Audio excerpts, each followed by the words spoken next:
नुआपड़ा जिला सिनापल्ली ब्लॉकर समस्त 16 गोटी क्लस्टर छात्र छात्री को नहीं ब्लॉक स्तरीय शिशु महोत्सव सुरभि स्थानीय उच्च विद्यालय ठारे अनुष्ठित होईछि।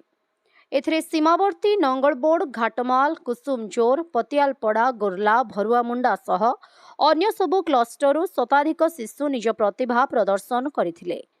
ଏହି ଅବସରରେ ଅତିଥିମାନେ ଯୋଗଦେଇ ଉପାନ୍ତର ପ୍ରତିଭାକୁ ବିକଶିତ କରିବାରେ ସୁରଭି ଏକ ଶ୍ରେଷ୍ଠ ମାଧ୍ୟମ ସାଜିଥିବା ମତ ବ୍ୟକ୍ତ କରିଥିଲେ। ପୂର୍ବାହ୍ନରେ ଏବିଓ ପ୍ରଦୀପ କୁମାର ପଣ୍ଡାଙ୍କ ଅଧ୍ୟକ୍ଷତାରେ ଅନୁଷ୍ଠିତ ଉଦ୍ଘାଟନୀ ସଭାରେ ମୁଖ୍ୟ ଅତିଥି ଭାବରେ ବିଡିଓ ଅବିନାଶ ଲାକ୍ରା ଓ ସମ୍ମାନିତ ଅତିଥି ରୂପେ ବିଇଓ ଯତୀନ୍ଦ୍ର କୁମାର ସେଠ, ସମିତି ସଭ୍ୟ ମନୀଷ ପଟେଲ ଓ ଶିକ୍ଷକ ସଂଘ ସଭାପତି ପ୍ରସନ୍ନ ମାଝୀ ଉପସ୍ଥିତ ଥିଲେ।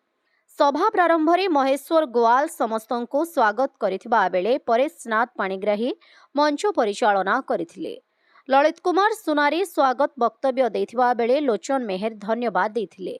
सेहिभଳି अपराह्न बीईओ जतीन्द्र कुमार सेठ को अध्यक्षतार अनुष्ठित उद्यापनी सभारे मुख्य अतिथि भावरे विधायक अधिराज मोहन पाणिग्राही और मुख्य वक्ता भावरे साहित्यिक ललित कुमार सुनारी जोग देथिले। सम्मानित अतिथि रूपे जिला परिषद सभ्या जाज्ञसेनी कटा, पुष्पांजलि गोवाल, एबीईओ प्रदीप कुमार पंडा, डब्ल्यूडीसी सदस्य मंदाकिनी बघेल और शिक्षक संघ सभापति प्रसन्न माझी उपस्थित थिले। उद्यापनी सभारे वैष्णव मेहर अतिथि को मंच को आमंत्रण करने सह परिचय प्रदान करिथिबा बेले महेश्वर गोवाल मंच परिचालना करथिले। स्थानीय हाईस्कूल छात्र छात्री माने प्रारंभिक संगीत गान करथिले। छात्र छात्री द्वारा परिवेशित सांस्कृतिक कार्यक्रम मुख्य आकर्षण थिला। शेषरे सीआरसीसी खगेश्वर नियाल धन्यवाद देथिले।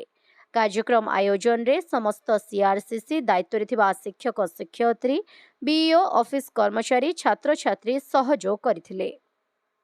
नुआपड़ा जिल्लारू जगन्नाथ सागर रिपोर्ट, ओडिशा हाइलाइट समाचार।